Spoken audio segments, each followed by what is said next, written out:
The air was thick with heat, a stark contrast to the festive chill they had left behind. "Where is the snow? It is almost Christmas," Liam remarked, a wry smile playing on his lips. Chloe chuckled beside him. "Liam, we are in the middle of the Australian Outback. Snow is the last thing you will find here at Christmas." Liam and Chloe, two colleagues from a bustling London firm, were on an adventure. Their office shut down for 2 weeks every Christmas, and this year they craved something different, something far from the predictable tinsel and carols. So they chose Australia.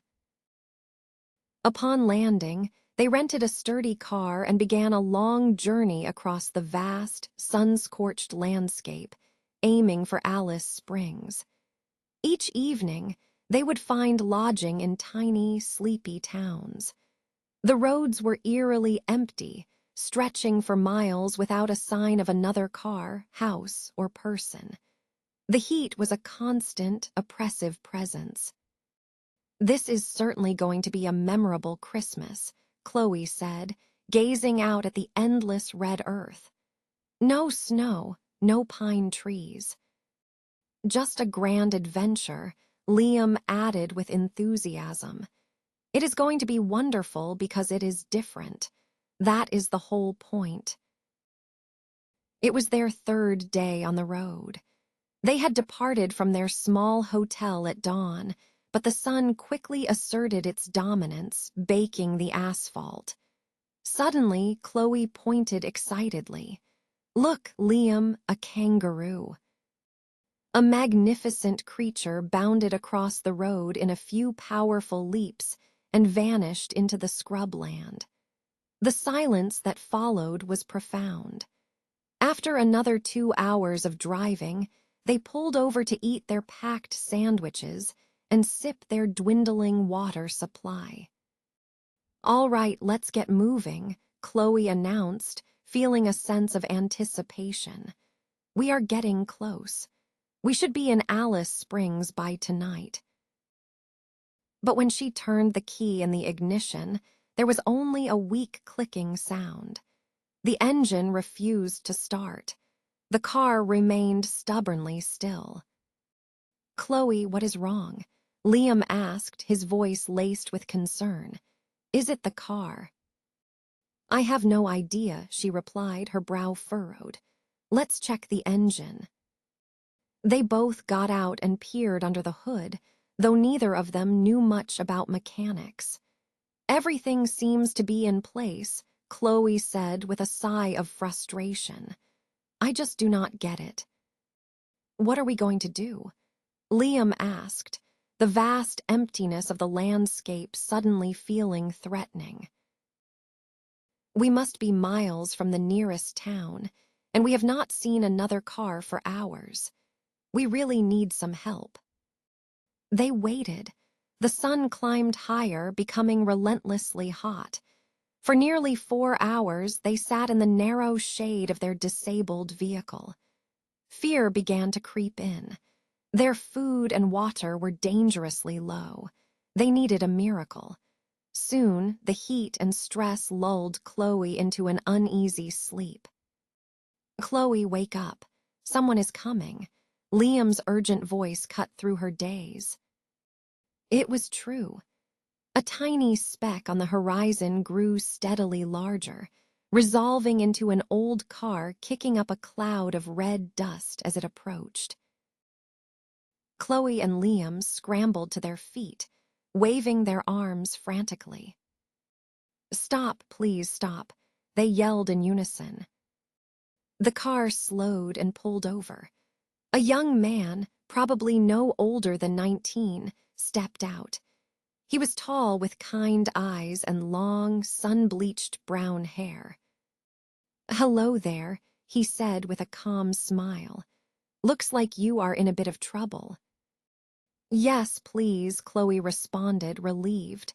"The car just died. Do you know anything about engines?" The young man took a brief look. "Ah, I see. This needs a proper garage. There is one in the next town. It is a bit of a drive, but I can give you a lift. Gratefully, Liam and Chloe climbed into the back of his car. Have you been waiting long? He asked as he started the engine. About 4 hours, Liam answered. We were so glad to see you. We are almost out of water. Only 4 hours. The young man chuckled softly. I was stuck out on a road like this once. I waited 10 days for help. 10 days? Is that for real? Chloe exclaimed, astonished. What happened? Ah, that is a long story, he said, his eyes focused on the road. And I need to be careful. There are a lot of kangaroos out here. The young man drove with a quiet confidence, and soon the exhausted pair drifted off to sleep in the back seat. The journey to the next town was about 50 miles, and darkness had fallen by the time they arrived. He pulled up near a building with a single sign that read garage, but he made no move to get out. Here you are, he said gently. Goodbye, and have a happy Christmas. Thank you so much, again, Chloe said. Goodbye. The old car drove off and quickly disappeared into the night. The mechanic at the garage spoke with them. It is too late now, but I can drive out to your car with you first thing tomorrow morning. You can get a room at the hotel for the night.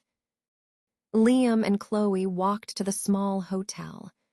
The woman at the reception desk handed them a key without a word, her face etched with a deep, unshakable sadness. The people in this town do not seem very cheerful, Liam observed as they entered their room. It is almost Christmas, but there is no festive spirit at all. I know, it is strange, Chloe agreed. But that young man who helped us was incredibly kind. And the mechanic seems willing to help. We will be on our way to Alice Springs tomorrow. That night, their sleep was disturbed 3 times by a faint, mournful sound from somewhere in the hotel. I think someone is crying, Liam whispered in the dark. The following morning, they met the mechanic, who drove them back to their stranded car. He tinkered with the engine for nearly an hour, and to their immense relief, it roared back to life. By late that night, they finally rolled into Alice Springs and checked into a much more modern and cheerful hotel. Let's go find a restaurant and celebrate, Chloe said, her spirits finally lifting. Wait a second, Liam said, his eyes fixed on the television in their room. What is that? Chloe turned to look. A local news report was on. Last night, the body of Michael Evans was discovered by the roadside, approximately 50 miles from the town of Little Creek. Michael disappeared 1 year ago today. At the time, police located his car but were never able to find him. Michael was 19 years old and a resident of Little Creek, where his parents own the local hotel. An image of the hotel flashed on the screen. Chloe, Liam said, his voice barely a whisper. That was our hotel, the one in Little Creek. We stayed there last night. Just then, a photograph of the young man appeared on the screen. He had long brown hair and kind, smiling eyes. It is him, Chloe gasped, her hand flying to her mouth. That is the young man, the one who helped us, but he is dead. How could he have helped us?